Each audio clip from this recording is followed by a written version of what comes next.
You probably don't recognize the name Ruth Graves Wakefield, but you'll almost certainly recognize her work. Back in 1937, a simple baking mishap led to Wakefield creating what would become America's #1 cookie.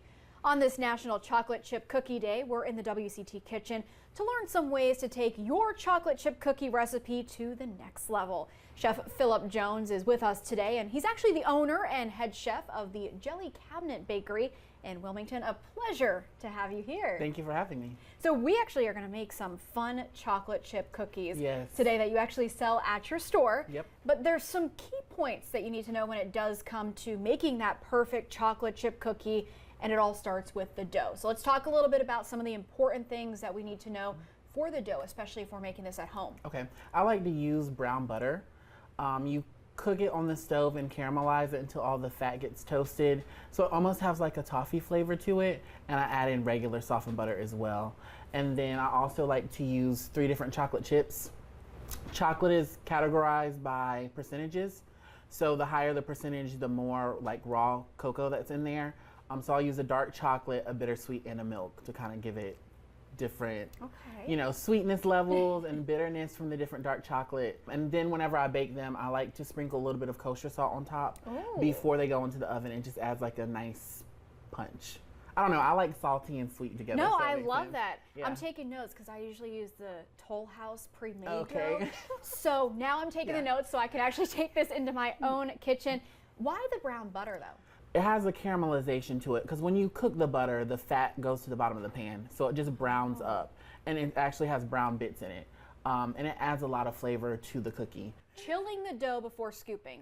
What is your advice on that? So I'll always make the dough a day ahead and then leave it in the refrigerator overnight. Because when you have everything together, the flavors get to meld and the sugar's in there. Because I'll use 2 different sugars. I'll use white sugar and brown sugar, and they flavor everything. It's almost like fermenting bread overnight.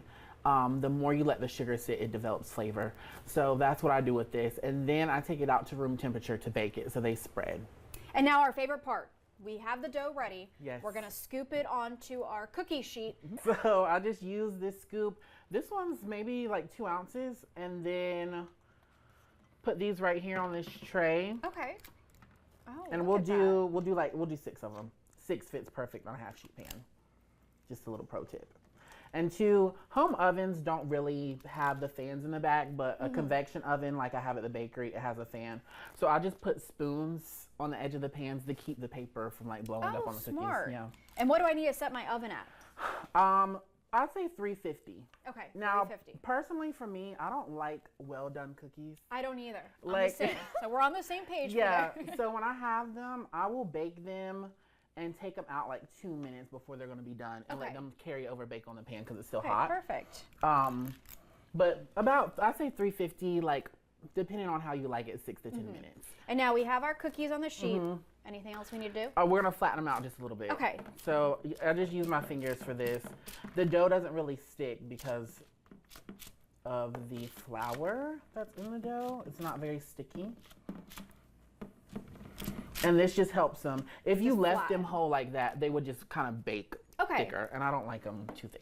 Yeah, no, you want that perfect thin cookie right there. The secret ingredient. Just a little bit of flaky salt. I sprinkle them right on top.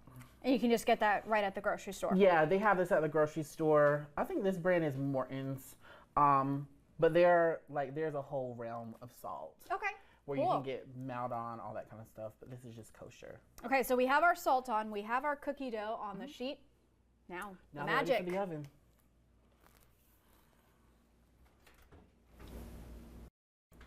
Wow, look how perfect those are. Perfect, right? And that's it. You're done. It. Well, happy National Chocolate Chip Thank Cookie you. Day. Happy National Chocolate Chip Cookie Day.